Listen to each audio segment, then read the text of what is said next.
Hello everyone, I welcome you all to Major HS Kalsi's Balnoi Academy. I am Poonam Kumari, GS faculty at Balnoi. आज हम cover कर रहे हैं सारे के सारे important international treaties and trade agreements.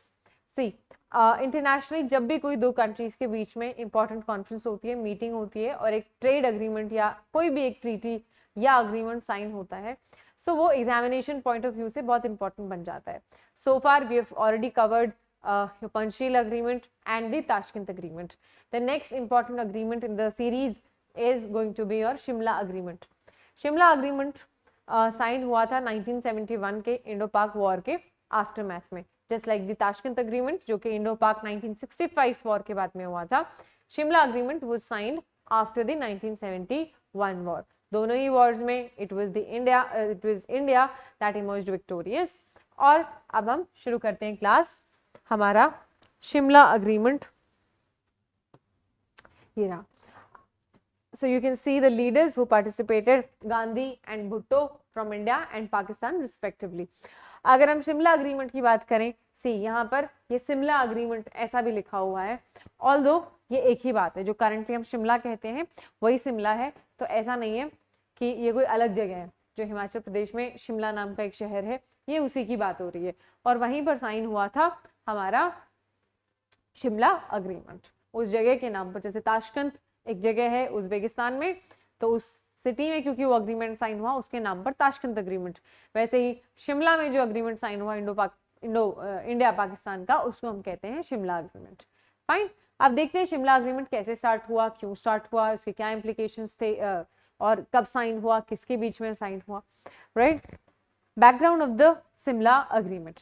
Shimla agreement की अगर हम बात करें, also spelled as Shimla agreement, वो साइन बिटवीन इंडिया की तरफ से प्राइम मिनिस्टर इंदिरा गांधी थे और पाकिस्तान की तरफ से जो लीडर आते हैं वो थे प्रेसिडेंट जुल्फिकार अली भुट्टो. ठीक है. और इंडिया की तरफ से इंदिरा गांधी. साइन कब हुआ? 1972 में, after the culmination of the 1971 war. से हमें पता है कि एक फुल ब्लोन वॉर जो है स्टार्ट हुआ था इंडिया और पाकिस्तान के बीच में 1971 में, बिकॉज ऑफ द एट्रोसिटीज जो पाकिस्तान कर रहा था वेस्ट पाकिस्तान में. ठीक है. जो कि करंटली बांग्लादेश है. तो बांग्लादेश बना इस वॉर के वजह से, और इस वॉर के बाद में साइन हुआ the Shimla agreement. India Pakistan war of 1971. ठीक है. इट कॉस्ट पाकिस्तान जो ईस्ट पाकिस्तान उस टाइम जाना जाता था, उसका वेस्ट पाकिस्तान पर से सारा कंट्रोल हट गया और ये बन गया एक नया देश जिसको हमने बोला बांग्लादेश. ठीक है. तो India played a very important role in the formation of Bangladesh. The war started as a result of Pakistan का ने जो जेनोसाइड कर दिया था, कहाँ, जो बंगाली पॉपुलेशन थी बांग्लादेश में, ईस्ट पाकिस्तान उस वक्त इसको हम कहा करते थे. तो उन्होंने जो है इन पर इतना इनका हरासमेंट कर दिया था दैट इंटरनेशनली भी सबको पता था कि वेस्ट पाकिस्तान में कितना जो है इनके साथ डिस्क्रिमिनेशन हो रहा है और बिल्कुल बुरे हाल इस पाकिस्तान के थे. और इसके बाद में rose up in a revolt, Indian army के इंटरवेंशन के बाद में एक नया देश बना जिसको हमने बोला Bangladesh. India lent support to the refugees of the genocide. India wanted to prevent Pakistan from entering India while liberating Dhaka. ठीक है. Dhaka was the important center जहाँ पर जो है ये सारा वॉर स्टार्ट हुआ. Dhaka is also the capital of current Bangladesh. Fine. अब हम बात करेंगे कुछ की प्रोविजंस की इंडिया और पाकिस्तान ने जो अग्रीमेंट साइन किया ताशकंद अग्रीमेंट, उस पर. पहला है conflict resolution bilateralism. The agreement emphasise resolving all issues. कैसे? बहुत ही पीसफुल तरीके से और बायलैटरल नेगोशिएशंस. इसका मतलब है दोनों कंट्रीज ने डिसाइड किया कि हम आपस में ही मिलजुल कर अपने मसले सुलझाएंगे और किसी थर्ड पार्टी को ये मौका नहीं देंगे कि वो इंडिया और पाकिस्तान के बीच में घुसें, उनके इंटरनल मैटर्स के बीच में आए और चीज़ों को और कॉम्प्लिकेट कर दें. तो हम थोड़ा सा और जो है मेच्योरिटी की तरफ एक और कदम बढ़ाया हमने as part of the Shimla agreement. Fine. Now we move ahead and see some other details of the Shimla agreement. Status of Kashmir. Jammu and Kashmir की जो टेरिटरी थी was always a problematic territory. India और पाकिस्तान के बीच में हमेशा एक डिस्प्यूटेड साइट की तरह रहा है. ठीक है. One of the most contentious issues addressed was the line of control. ठीक है, तो जो हमने 1971 वॉर के बाद में लाइन ऑफ कंट्रोल इस्टेब्लिश की, उसके स्टेटस को लेकर जो है सारी जो बातचीत जो आगे की होती है, उसमें शिमला अग्रीमेंट बहुत ही इंपॉर्टेंट लैंडमार्क इवेंट रहता है।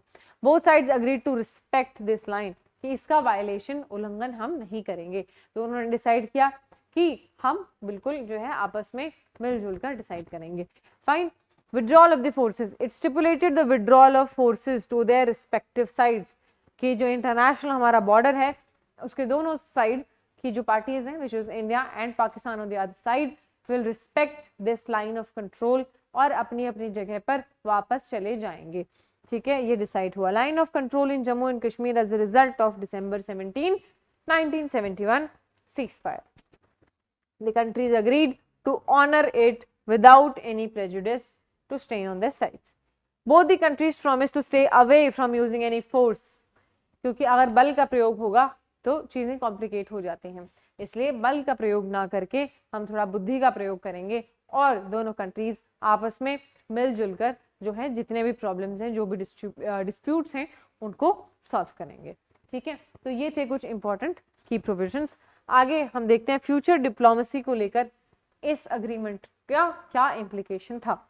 फ्यूचर डिप्लोमेसी की अगर बात करें तो इंडिया और पाकिस्तान बिल्कुल इमीडिएट नेबर्स हैं, right, and it is very important for them to be cordial with each other, क्योंकि अगर उनके आपस में अगर प्रॉब्लम्स होंगे, डिसएग्रीमेंट्स होंगे, तो obviously people outside get a chance to intervene and indulge in a way which benefits them and not India और पाकिस्तान। ठीक है, future diplomacy, the agreement also laid down provisions for future meetings. जो भी heads of the governments हैं, मतलब governments में दोनों आती हैं, इंडिया और पाकिस्तान की, वो आपस में जैसे मिलेंगे, ठीक है, तो वो कैसे वो आपस में डिस्कशंस होंगे, और बेसिकली ओवरऑल हमारा जो गोल इस्टेब्लिश किया वो था कि normalize the relationship between India and Pakistan. ठीक है, जो भी ह्यूमैनिटेरियन इश्यूज हैं, जैसे कि प्रिजनर्स ऑफ वॉर, हर as I said earlier as well in the other when we were covering your Tashkent agreement, जो POWs का जो इशू रहता है हर एक वॉर के बाद में, एक बहुत इंपॉर्टेंट कंटेशियस इशू रहता है, क्योंकि दोनों जो पार्टीज हैं वो, कुछ पार्टी अग्री करती है कि प्रिजनर्स को हम रिटर्न कर देंगे, कुछ नहीं करती हैं। ठीक है, तो relations between both the countries were to be governed by principle and purpose of UN charter. जो UN चार्टर ने जो प्रिंसिपल स्टैब्लिश किए हैं, जो की पॉइंटर्स दिए हैं, उन्हीं के अलोंग हमने डिसाइड किया कि हम हमारे रिलेशनशिप्स, जो आपस में जो हमारा रिलेशनशिप है, हम उस आधार पर ही उसको आगे लेकर चलेंगे।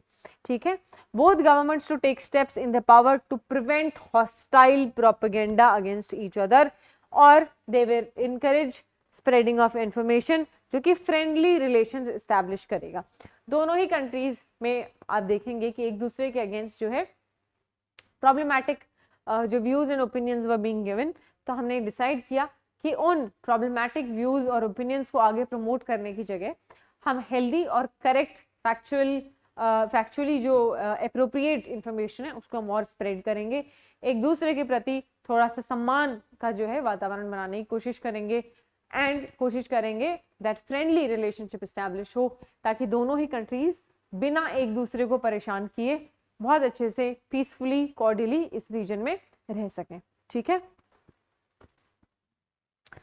Delegates from both countries to take action to meet occasionally, कि अगर कोई प्रॉब्लम बीच में आ रही है या आ सकती है, जो भी पोटेंशियल हमारे इश्यूज या डिस्प्यूट्स, डिसएग्रीमेंट्स हो सकते हैं, उनको सॉल्व करने के लिए जो दोनों कंट्रीज के जो हेड्स हैं, या तो प्राइम मिनिस्टर और उस तरफ से भी, या फिर जो प्रेसिडेंट हैं, या फिर इवन जो फॉरेन मिनिस्टर्स हैं, होम मिनिस्टर्स हैं, वो आपस में टाइमली, ओकेजनली, थोड़े रेगुलर इंटरवल्स पे आपस में मिलकर अच्छे से डिस्कशंस कर सकें, because discussion is very important part of diplomacy, and discussions and diplomacy prevents a war like situation।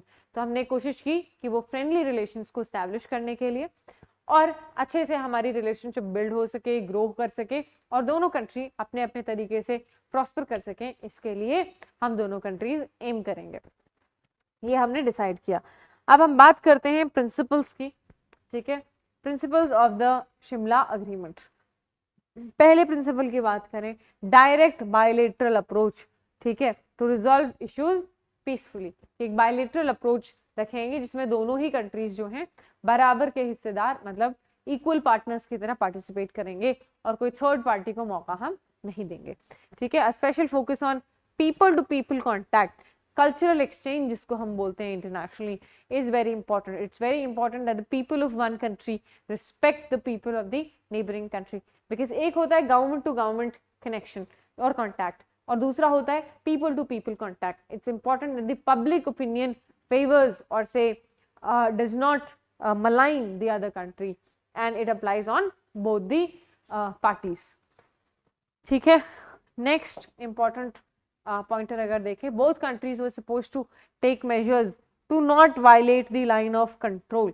line of control एक important demarcation है दोनों countries के बीच में, and it's important that both countries respect this particular line and do not violate the same. ठीक है, तो और हमने कोशिश करा कि कॉन्फिडेंस बिल्डिंग मेजर्स, जिसको हम शॉर्ट में CBMs बोल देते हैं, confidence building measures are important, because अगर वो नहीं होंगे तो एक इनसिक्योरिटी का माहौल बनेगा। इनसिक्योरिटी से दोनों तरफ एक फियर का, कंफ्यूजन, सस्पेशन, इस किस्म की चीजें जो है ओवरटेक करेंगी एंड इवेंचुअली जो है सिक्योरिटी को वो ट्रबल करती हैं।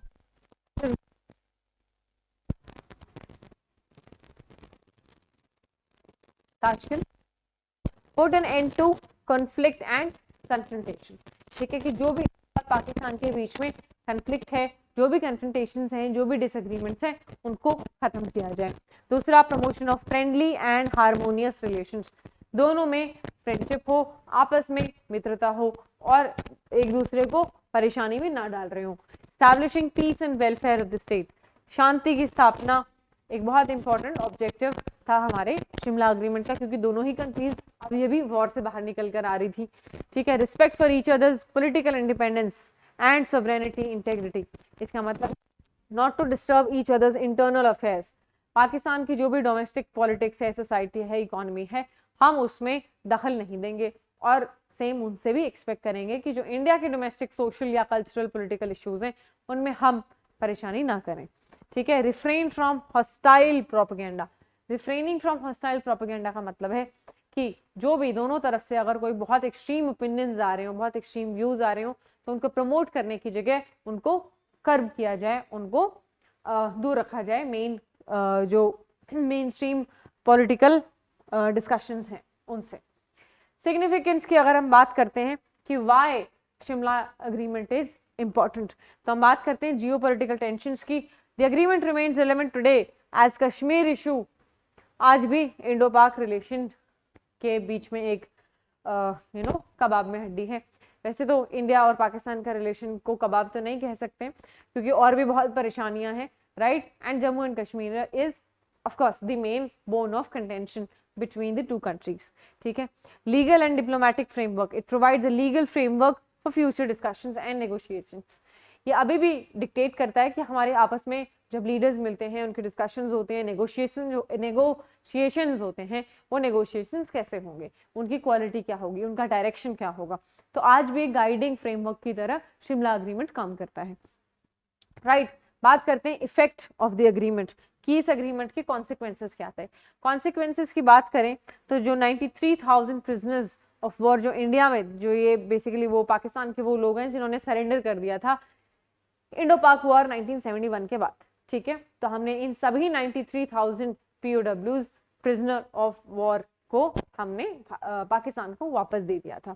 Pakistan was to work on converting the line of control to an international border, और हमने बोला कि पाकिस्तान इस चीज को मान ले कि LOC is one respectable international border and they do not cross it.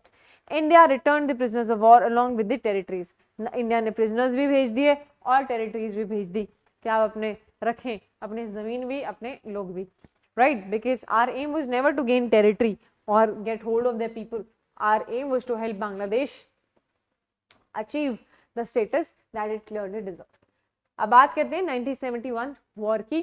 तो अगर 1971 वॉर की बात करें, so this is the Pakistan before the war। तो अगर हम यहाँ देखते हैं, बीच में हमारा प्यारा भारत, वेस्ट में है वेस्ट पाकिस्तान और ईस्ट में east Pakistan. This part later on became Bangladesh as we know with the capital at Dhaka।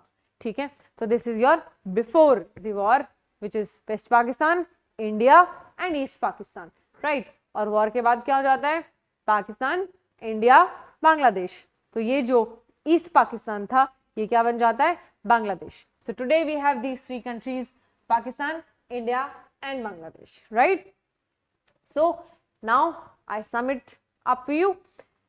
So to conclude, हमने देखा कि 1971 वॉर का इम्पैक्ट क्या था, this is before the war, this is after the war, right. इसके पहले हमने देखे कुछ important implications of the Tashkent agreement, of the Shimla agreement, और इसके पहले हमने देखे उसके इंपॉर्टेंस, उसके objectives and some important principles which form the main content of the Shimla agreement, ठीक है। Key provisions of the agreement and of course the background, जिससे हम समझ पाते हैं कि कैसे Shimla agreement was one important national or say international agreement signed between the countries which were India and Pakistan. तो ये जो शिमला अग्रीमेंट ऑफ 1972 है, जिसको गांधी भुट्टो अग्रीमेंट भी कहा जाता है, was a very important landmark treaty, landmark agreement which was signed between the two countries, जिसने काफ़ी समय तक डिक्टेट किया भारत और पाकिस्तान के आपसी जो राजनीतिक संबंध हैं उनको। So I hope after this class you have a fair idea कि ताशकंद अग्रीमेंट क्यों साइन हुआ, कब साइन हुआ, किसके बीच साइन हुआ, उसके की प्रोविजंस क्या थे, उसकी इंपॉर्टेंस क्या थी, उसके कॉन्सिक्वेंसेस क्या थे, यू नो। तो जब आपके पास इतनी इन्फॉर्मेशन हो, not only you understand everything very well, but you are also in a comfortable position to handle any question अगर वो इस पर्टिकुलर अग्रीमेंट से या ट्रीटी से आता है। So I hope the class was helpful. So keep learning and Jai Hind.